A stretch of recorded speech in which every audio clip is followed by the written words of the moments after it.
أعوذ بالله السميع العليم من شر الشيطان اللعين الرجيم. بسم الله الرحمن الرحيم. الحمد لله القائل في محكم تنزيله يا أيها الذين آمنوا كتب عليكم الصيام كما كتب على الذين من قبلكم لعلكم تتقون. ثم الصلاة والسلام على خير من قام وصام وعلى آله وصحبه أجمعين. سلام من الله عليكم ورحمة من لدنه وبركات. Ami ala tanu ka ala wale ɲuman dɔn ala min bi a fɔ an ɲɛna a ka jiginfɛn sanuman kɔnɔna na k'a fɔ ale ye sun wajibiya mɔgɔ minnu limaniyara kan i n'a fɔ a y'a wajibiya manto tɛmɛlenw kan cogo min na ka kisi nɛɛma deli alaw taala fɛ ala k'o kɛ muhamadul mustafa kan ani a so dunye sanumanw a n'a ka sahaba ɲumanw ani jɔn ɲuman fɛn o fɛn y'u tugu ɲɔgɔnya ni baara ɲuman kɛli ye ala k'a ne ni aw fara o jamakulu sanuman kan. أعوذ بالله السميع العليم من شر الشيطان اللعين الرجيم. بسم الله الرحمن الرحيم. الحمد لله القائل في محكم تنزيله يا أيها الذين آمنوا كتب عليكم الصيام كما كتب على الذين من قبلكم لعلكم تتقون. ثم الصلاة والسلام على خير من قام وصام وعلى آله وصحبه أجمعين. رب اشرح لي صدري ويسر لي أمري واحلل عقدة من لساني يفقه لي قولي. اللهم يا معلم إبراهيم علمنا ويا مفهم سليمان فهمنا علمنا ما ينفعنا وانفعنا بما علمتنا وزدنا علما اللهم آمين. Ame tangani na Allah Taala fe ka bo shetane dangalen toroma kan sinsini Allah Taala toko barika manye ka kisi annema del Allah Taala fe ala ko ke Muhammadul Mustafa ka ani asod ngisan mo anaka sahaba mo ani jɔn ɲuman fɛn o fɛn y'u tugu ɲɔgɔnya ni baara ɲuman kɛli ye ala ka ni aw fara o jamakulu sanuman kan amin. Ka aw fo ka wale ɲuman dɔn aw fɛn o fɛn ni ɲɛmadalen b'an fɛ ni waati in na mali kɔnɔ fo ka taa se mali kɔ kan an b'a fɔ aw dangana aw ka jɛmukan mandi kɛnɛ kɔnɔna na l'enseignement du vendredi jɛmukan min bilala Sirifila TV jabarani fɛ sen kan aw ni aw an bɛ se k'an ka bato kɛcogoyaw dɔn k'a faamuya nɔgɔya ani teliya la an b'a fɔ ala k'an ni sababa bɛn fɔtaw ani kɛtaw la. O tɛmɛlen kɔrɔ kɔ ka sanga ni kalo barikama ye an y'a kanu ka d'a kan an kundalen bɛ sunkalo kalo kan o ye kaloba ye alisilamɛya kɔnɔna na sun kalo kɛrɛnkɛrɛnnenya la sun baara o ye jɔsenba de ye an ka alisilamɛya diinɛ kɔnɔna na baara min ni a jɔyɔrɔ ka bon mumini ka ɲɛnamaya kɔnɔna na san o san kalo kelen kɛrɛnkɛrɛnyalen bɛ kalo kelen min kɔnɔna na mumini ni a bɛ wajibiya i kan i k'i yɛrɛ minɛ ka bɔ suntigɛmafɛnw bɛɛ lajɛlen ma ala yɛrɛ ɲɛda jaati kama ala y'a di muhamadu mantow ma mɔgɔ sɔn a bɛ se ka an jogo don ni a ye ka ala ɲɛsiranya sabati n'a ye o hukumu kɔnɔna na an bɛna bato minnu kɛ a baara kɛcogoya kan ka ɲɛɲini k'a ɲɛdɔn mumini ani alisilamɛ bɛɛ lajɛlen fɛ i n'a fɔ muhamadul mustafa b'a fɔ an ɲɛna cogo min na ko dɔnni ɲinini ye farida ye silamɛ cɛman a n'a musoman bɛɛ lajɛlen kan o kama an y'a kanu yanni an ka don kaloba in yɛrɛ kɔnɔna na ka se ka hakililajigin kɛ sunkalo walandaw anw ni aw an yɛrɛ bɛ se ka faamuyali sɔrɔ sun doncogo la a tiɲɛfɛn a n'a ɲɛfɛnw farida ni sunnaw alhamdulila sunjuru bɛ maa minnu na sunjuru ninnu yɛrɛ kan ka sara cogo min na ani sun yɛrɛ bɛ bɛn ka bɔ mɔgɔ minnu kan ni ala ka jɛ ye aw ni aw an bɛɛ lajɛlen bɛ se ka faamuyali sɔrɔ a la k'a ta ka baara kɛ an bɛ ala deli ya rabi ala ka faamuyaliko ɲuman di an ma an ka sigida tɛmɛlen an kun danna sun yɛrɛ farida la bi ni ala jɛna n'a ye an ka dakun o de bɛ tali kɛ sunanu sɔw sun sunnaw sun sunna an ka dɔnni getiraw u ye sun sunna sogolon ka taa bila fɛn 5 sigiyɔrɔma 5 awalan a fɔlɔfɔlɔ aklu suhur sukuri dunni mɔgɔ sɔn i ka se k'i ka sun dun o ye fɛn ye fɛn min ni sunna don a yera an ka ciba sanu na fɛn don fɛn min ni sunna don yanni mɔgɔ bɛ se ka sun dun k'a sɔrɔ hali n'i ma sukuri dun mɛ min ɲinilen don i fɛ min cɛ ka ɲi min baraji ka bon ciba sanu yɛrɛ tun b'a kɛ kɛcogoya min na o de ye k'a fɔ a tun bɛ sukuri dun a filanan takhiru suhur n'i bɛ sukuri fana dun ka suguri yakaruya ka taa bila fo ayiwa su labanw na yani waati damandɔni ka kɔn fajiri kɛnɛ cili ɲɛ o de laɲinilen don i fɛ o de ye fɛn ye fɛn min ni barajiba b'a la misaliya la i datɔ la k'a fɔ k'i b'i ka suguri dun k'i da sariyatigiw t'i bali a la mais fɛn don fɛn min ni a cɛ man ɲi min cɛ ka ɲi ani min ɲinilen don i fɛ Muhamadu Mustafa tun b'a kɛ kɛcogoya min na o de ye ka suguri yakaruya a sabanan al-iftar ala rutabin ka i sun tigɛ fɛn kɛnɛ kan misaliya la i n'a fɔ tamaru i n'a fɔ o ye laada ye alisilamɛ caman yɔrɔ i b'a sɔrɔ n'u ye jiganu min walima yan'u ka jigani yɛrɛ min u b'u sun tigɛ ni tamaru ye ka d'a kan a minɛna sɛbɛnfɛnw na k'a fɔ seyidu rusuli Muhamadu Mustafa ni a tun b'a sun tigɛ ni tamaru ye donc an ka sariyatigiw y'a yira an na k'a fɔ k'i sun tigɛ fɛn kɛnɛ kan o ye fɛn ye fɛn min ni a ka ɲi kosɛbɛ a yira seyidu rusuli la a dun fɔra an ɲɛna k'a fɔ Muhamadu Mustafa laqad kana lakum fi rasulillahi uswatun hasana liman kana yarjullah ko ni mɔgɔ o mɔgɔ ni mago bɛ ladegefɛn ɲuman na ko alakira de wasala an bɛɛ lajɛlen ye ladegeli yɔrɔ ɲuman na donc ciba sanu ale tun bi a sun tigɛ ni fɛn kɛnɛ de ye a nanina ta'jilul fitr ka sun tigɛli teliya yani waati min na i b'a sɔrɔ an ka jamana ninnu caman na suntigɛ waati o tɛ fɛn ye fɛn min ni a dogolen don i b'a ye misiriw mankan bɛ bɔ a dɔw yɛrɛ la kunkan bɛ bɔ donc ko n'i ye misiri kunkan mɛn dɔrɔn min ɲininen don i fɛ i bɛ fɛn o fɛn na i k'o bila k'a fɔ k'i b'i yakaruya ou bien k'i sumaya yani ka i ka cɛya yira walima k'a fɔ ne b'a to yen nɔ dɔɔni ou bien min ka temps bɛɛ lajɛlen ta ka n ka sun tigɛ k'a kɛ i n'a fɔ o ye cɛya dɔ de ye walima o ye limaniya dɔ ye walima o ye ala ɲɛsiranya dɔ ye la sariyatigiw ko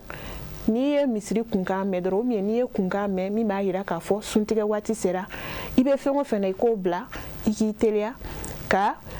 i ka sun tigɛ seyidu rusuli tun b'a kɛ ten de Muhamadu Mustafa alayhi salam donc alisilamɛ ɲuman o de fana ɲinilen don i fɛ sariyatigiw b'a fɔ a ɲɛna k'a fɔ k'o fana ye sunna ye khamisan a duruna ad-du'a'u inda al-iftar ka duwawu kalan sun tigɛtɔ la i ka duwawu kalan i sun tigɛtɔ la ka d'a kan dɔnnibagaw bɛ a yira an na k'a fɔ suntigɛ wagati ko i bɛ duwawu minnu kɛ a kɔnɔna na a ka ca ala fɛ duwawu don min ti ben ka d'a kan sun ye fɛn baara ye baara min ni a ka bon ni a jɔyɔrɔ ka bon mumini yɛrɛ ka batow cɛ la ka d'a kan mumini ka bato bɛɛ lajɛlen mɛlɛkɛw de bɛ a sɛbɛn mɛlɛkɛw de bɛ a baraji sɛbɛn nka sun ala ni sun bonya ani a makana a n'a daraja kosɔn ala yɛrɛ ko ale yɛrɛ de bɛ a yɛrɛ kalafiya ni sun baraji sɛbɛnli yani an dama ala yɛrɛ de bɛ sun baraji ko kunna donc i bɛ sun tigɛ wagati min na o b'a yira na k'a fɔ o wagati foyi tɛ ni ala cɛla hijabu tɛ ni ala cɛla la a ka ca la i bɛ duwawu minnu kɛ a duwawu ti bɛn nka an b'a dɔn k'a fɔ mɔgɔ caman bɛ yen nɔ a wagati a ma nɔgɔn dɛ k'a fɔ misiri kunkan bɔlen e bɛ n'i sun tigɛ k'a fɔ k'i bɛ tan miniti kelen ɲɔgɔn na k'a fɔ n bɛ duwawu kɛ k'i dama ka se ala la o wagati i b'a ye k'a fɔ mɔgɔ caman bɛ ɲinɛ a kɔ nka dɔnnibagaw b'a yira an na k'a fɔ ko sunna de don Muhamadu Mustafa tun bɛ a kɛ o cogoya de la o duwawu tɛ dɔwɛrɛ ye i b'a fɔ Allahumma laka sumna ala an sunna e de ye wa ala rizqika aftarna an bɛna sun tigɛ garizɛgɛ minnu na an bɛna sun tigɛ dumuni minnu na e ala ka garizɛgɛ dilenw de don an ma fataqabbal minna innaka anta samiul alim an b'a ɲini fɛ an bɔra ka baara minnu kɛ an bɔra ka bato minnu kɛ ala bato ninnu minɛ an bolo i ka dɔn k'a fɔ e ala de ye mɛli masa ye e ala de ye dɔnni masa ye Allahumma laka sumna wa ala rizqika aftarna fataqabbal minna innaka anta samiul alim ala an sunna e de ye wa an bɛna sun tigɛ ne ala ka garizɛgɛ dilen de ye ala an b'a ɲini fɛ an bɔra ka baara minnu kɛ i ka baara ninnu minɛ an bolo i ka dɔn k'a fɔ e ala de ye mɛli masa ye e ala de ye dɔnni masa ye nin duwawu in a ɲininen don alisilamɛ n'i b'i ka sun tigɛ wagati min na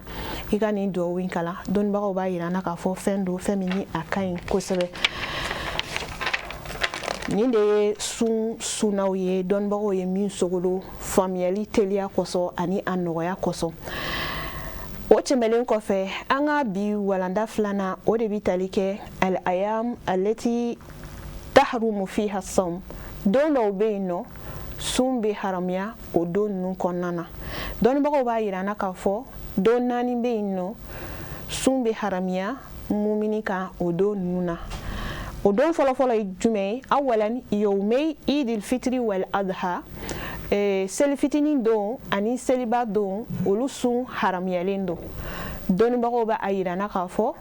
seli fitinin don sunni ani seliba don sunni o ye fɛn ye fɛn min ni a haramuyalen don. A filanan ayamu mina don, yani mɔgɔ min bɛ mina sigi la o ka o ni sariya ni kiti bɛ mɔgɔ de concerné, mɔgɔ minnu bɛ hiji la, yani i ka mina sigi don o don sun fɛnɛ o bɛ haramuya i ma sariyatigiw ka fɔlen na. Mina don sunni o don fɛnɛ ye don ye don min ni a sunni haramuyalen don, sariyatigiw bi o de fɔ an ɲɛna. A sabanan ayamul haidi wa nifasi, ni yɔrɔ in bɛ an balakaw de concerné akramakumullah. An balaka minnu bolo bɛ ji la ani fo ka taa se bange joli bɛ an balaka minnu na ko o donya o sunni haramuyalen don musolakaw kan, yani k'a fɔ e ka ala ɲɛsiranya de ka bon, i ka limaniya ka bon, hali n'a sɔrɔ i tɛ saniya la, k'a fɔ hali n'a sɔrɔ i bolo bɛ ji la walima i ka laada joli nalen don k'a fɔ k'i bɛ sun jagoya la, sariyatigi ko la e b'o lahalaya min na sun yɛrɛ bɛ haramuya e kan, sun ma ɲini e fɛ, yani o don sun haramuyalen don an balakaw ka kiti la. A naaninan ayamul maradi lillazi yazidu sawm ala maradihi, ayamul marad lillazi yazidu sawm ala maradihi, don min sunni misaliya la banabagatɔ min n'i b'a dɔn k'a fɔ bana min ni i ka bana ka banabagatɔ min ka bana ka gɛlɛn, ni a b'a dɔn k'a fɔ ni ale sunna tiɲɛ yɛrɛ la dɔ bi fara bana juguya kan, yani banabagatɔ i b'a dɔn k'a fɔ ni ne sunna nin don in na tiɲɛ yɛrɛ la siga fosi t'a la k'a fɔ ne ka bana dɔ de bi fara k'a tɔ bɛ juguya. Sariyatigiw ko o don o sunni bɛ haramuya e ma, yani don min na n'i b'a dɔn k'a fɔ i ka bana n'i ko k'i bɛ sun dɔrɔn dɔ de bi fara bana in kan, ko o don sunni bɛ haramuya e kan. Nin tɛ dɔwɛrɛ yira an na k'a fɔ an ka silamɛya diinɛ kodɔn diinɛ de don, faamu diinɛ de don, nɔgɔya diinɛ de don. A tɛ i n'a fɔ k'a fɔ mɔgɔ minnu bɛ k'a yira k'a fɔ sariya diinɛ in ye karatata diinɛ ye la, nigɛlɛya diinɛ de don la, sariya diinɛ tɛ o ye, an ka silamɛya diinɛ tɛ o ye, makari diinɛ de ye an ka diinɛ ye, hinɛ diinɛ de ye an ka diinɛ ye. Diinɛ bɛ adamadenni i kɔlɔsi i ka lahalaya bɛɛ lajɛlen na, ka kɔn i bangelen ɲɛ fo i bangelen kɔfɛ, i denmisɛnnama, i balikuyalen, kana fo kana se i kɔrɔbalama, a fɔ i si kɔrɔbayalen, i ka kɛnɛya wagati, hata i ka bana wagati, silamɛ bi adamaden kɔlɔsi ni étape bɛɛ lajɛlen na. An ka diinɛ ye diinɛba de ye, kodɔn diinɛ de don, faamu diinɛ don. An b'a ɲini ala fɛ ala ka faamuyaliko ɲuman di an ma. An bɔra ka nin laban min fɔ nin ye k'a fɔ ko banabaatɔ min ko n'i sunna dɔ bi fara i ka bana kan, ayiwa fɛnw de don. An bɔra k'o de fɔ, sun yɛrɛ farida fɔlɔfɔlɔ i bɛna ye k'a fɔ ko ŋaniya, i b'a ye k'a fɔ sun ye baara ye ala yɛrɛ dɔrɔn de bɛ se k'a kiiri tigɛ a la, ka d'a kan e bɛ sun i bɛ se ka fɛn caman kɛ maa si tɛ se ka bɔ a kalama ni ala tɛ. Donc n'i ye sun yɛrɛ baara ta k'a jateminɛ i bɛna ye k'a fɔ ala ɲɛsiranya baaraba de don. Donc fɛn ninnu bɛɛ lajɛlen a bɛ daminɛ ni ŋaniya de. Donc an bɛ ala deli ala ka faamuyaliko ɲuman di an ma. Anw sera ka fitinin min fara ɲɔgɔn kan k'o lase aw ma, o de tun bɛ tali kɛ nin na. Ni ala sɔnna ma an ka sigida wɛrɛ nataw an na ɲɛfɔli kɛ aw ye mun de bɔli bi daga mɔgɔ minnu ye,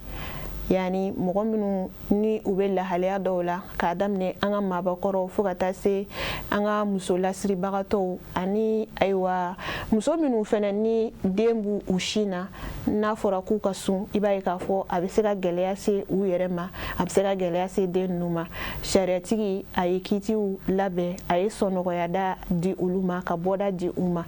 ni ala sɔnna ma an ka sigida nataw an n'a baro kɛ o kun kan yan'o cɛ an b'an ka foli ni waleɲumandɔn kɛrɛnkɛrɛn k'o ɲɛsin aw ma aw fɛn o fɛn de kun sɔgɔlen b'an na mali kɔnɔ fo ka taa se mali kɔ kan an b'a ɲini ala fɛ ala ka hɛrɛ kɛ an n'aw ye an bɔra ka laseli minnu kɛ sisan nɔ yarabi ala ka faamuyali ko ɲuman di an ma a faamuyalen kɔfɛ k'a ta ka baara kɛ o ka bon ye a bɛ ala ko nɔgɔya ni alisilamɛ bɛɛ lajɛlen ye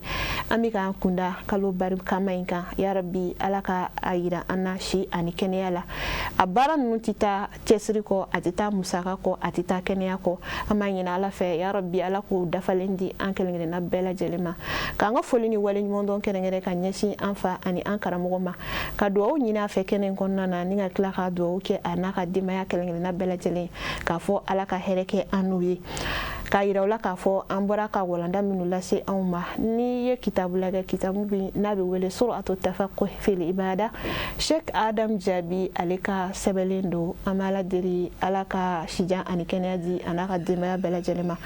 k'a fɔ aw k'an bɛɛ sigida wɛrɛ nata haza wassalamu alaikum wa rahmatullahi ta'ala wa barakatuhu shukran lakum